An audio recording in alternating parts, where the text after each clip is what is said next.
Hello बच्चों, चलिए प्रश्न को देखते हैं। प्रश्न है त्रिकोणमितीय सर्वसमीकरणों को सिद्ध करो। सर्वसमीका है यदि कोस थीटा योग कोस का वर्ग थीटा बराबर 1 हो तो सिद्ध करो कि साइन की घात 12 थीटा योग 3 गुना में साइन की घात 10 थीटा योग 3 गुना में साइन की घात 8 थीटा योग साइन की घात 6 थीटा योग 2 गुना साइन की घात 4 थीटा योग 2 गुना में साइन की घात 2 थीटा घटाव 2 बराबर 1 सिद्ध करना है।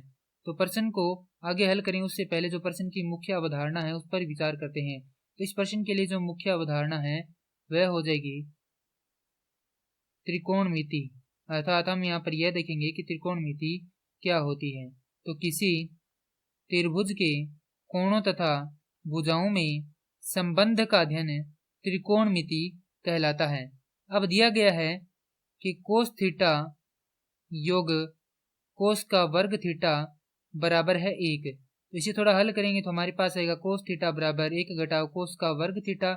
क्योंकि हम जानते हैं कि 1 घटाव कोस का वर्ग थीटा बराबर होता है साइन का वर्ग थीटा। तो यहाँ पर कोस थीटा किसके बराबर है? साइन के वर्ग थीटा के। तो अब हमारे पास समीकरण दी गई है साइन की घात 12 थीटा योग 3 गुना में साइन 10 थीटा योग 3 गुना में साइन 8 थीटा योग साइन 6 थीटा योग 2 साइन की घात 4 थीटा योग 2 साइन का वर्ग थीटा घटाव 2 बराबर सिद्ध करना है 1 के। तो हम क्या करेंगे यहाँ पर बायां भाग,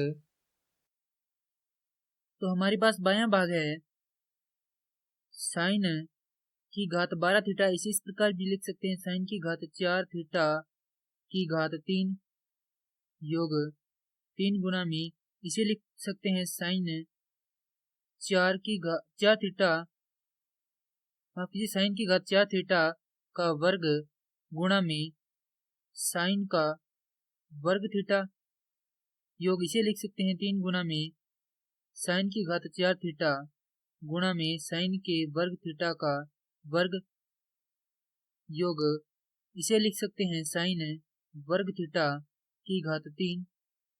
और इन दोनों पदों में से हम क्या कर सकते हैं, इन तीनों पदों में से हम 2 को बेनिष्ठ ले सकते हैं। तो यहाँ पर आ जाएगा बेनिष्ठ 2 गुणा में ये योग में है, अंदर बचेगा साइन इसे लिख सकते हैं वर्ग थीटा का वर्ग योग साइन वर्ग थीटा घटाव 1, क्योंकि यहाँ पर हमने क्या ले लिया, 2 बेनिष्ठ ले लिया। अब यहाँ से हम देखें तो ये बनता है 1 का घन योग 3a वर्ग b गुणा में 3ab वर्ग गुणा में माफ कीजिए योग b का घन। तो ये बन जाता है a योग b का घन।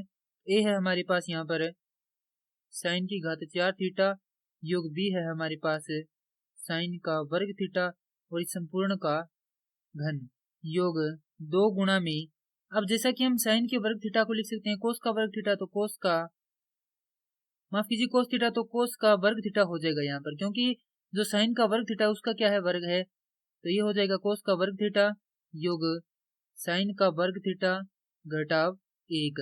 और जैसा कि हम जानते हैं कि कोस का वर्ग थीटा योग साइन का वर्ग थीटा होता है 1। इसी प्रकार यहाँ पर इसे भी लिख सकते हैं साइन का वर्ग थीटा का वर्ग। तो ये हो जाएगा कोस का वर्ग थीटा योग साइन का वर्ग थीटा की घात 3 योग 2 गुना में 1 घटाव 1।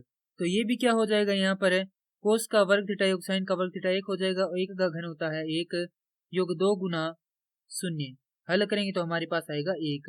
और ये क्या करना था, हमें सिद्ध करना था। तो इति सिद्धम। मैं आशा करता हूँ कि यह प्रश्न आपको समझ में आया होगा। धन्यवाद।